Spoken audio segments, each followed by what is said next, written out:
beyond horrific. Okay, let's bring in a body language expert out of Orlando, out of the tragedy. Let's bring in Susan Constantine is joining us. Hi, Susan. How are you? Hi, King. How are you doing? Okay, you're on the phone with Richard Herman and Ann Bremner.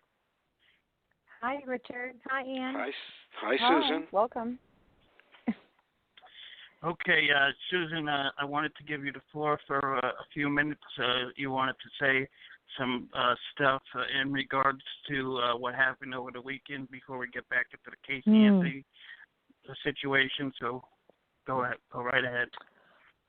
Well, it's been a pretty tough time here in Orlando, of course. It's shocking, I think, for everyone around the world, but it's really hits home when it's like in your neighborhood within 15 minutes away. You just never expect something like that to happen.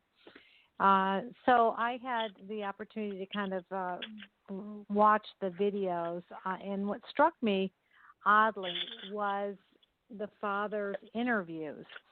So I know he has been working with law enforcement. He has, worked. He's been very open to with discussions. He's done many interviews on TV. It's interesting. One of the things that I picked up was, he mentioned several times about, his son was well educated. He was a great guy. He never noticed any odd behaviors. He really didn't know of any at any time where he had shared any sort of radical,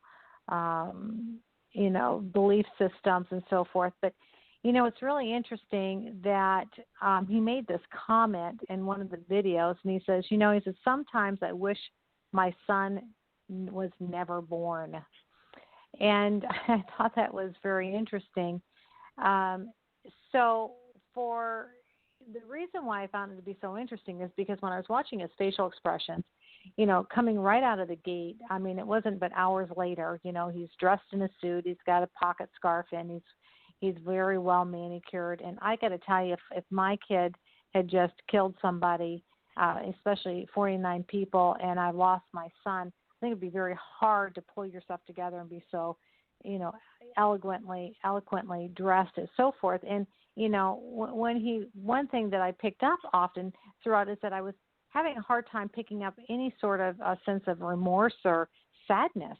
And I'm thinking, either the relationship is not good or he's detached from his son.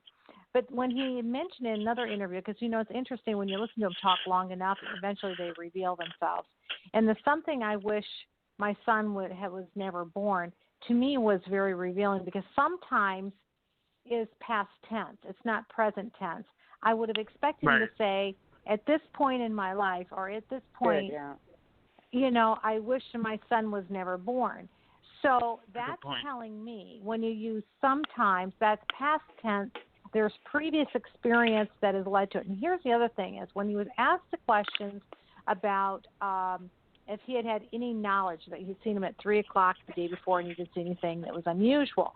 Well, he's really good at holding his composure, but your body does leak out deception, because at those moments, at one point his mouth became dry, he licked his lips, and then he shifted his body language, so there was some anxiety. I call it turbulence, when your body is, sensed to move around a little bit more and so forth. That's showing you there's a lot of energy that's inside that's expelling out, that's caused from knowing from the subconscious the truth, and then it creates what we call this cognitive load, meaning you know the truth and then you're trying to cover it up, and the body's going to respond to that stimulus.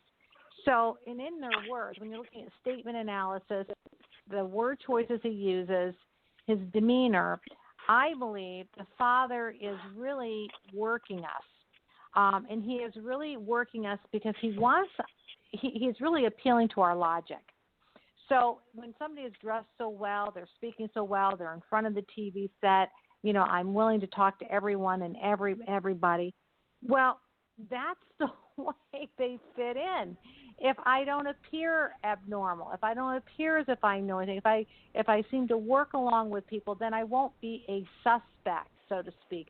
But what I'm saying is that that's exactly how people like that think, because they appeal to our logic.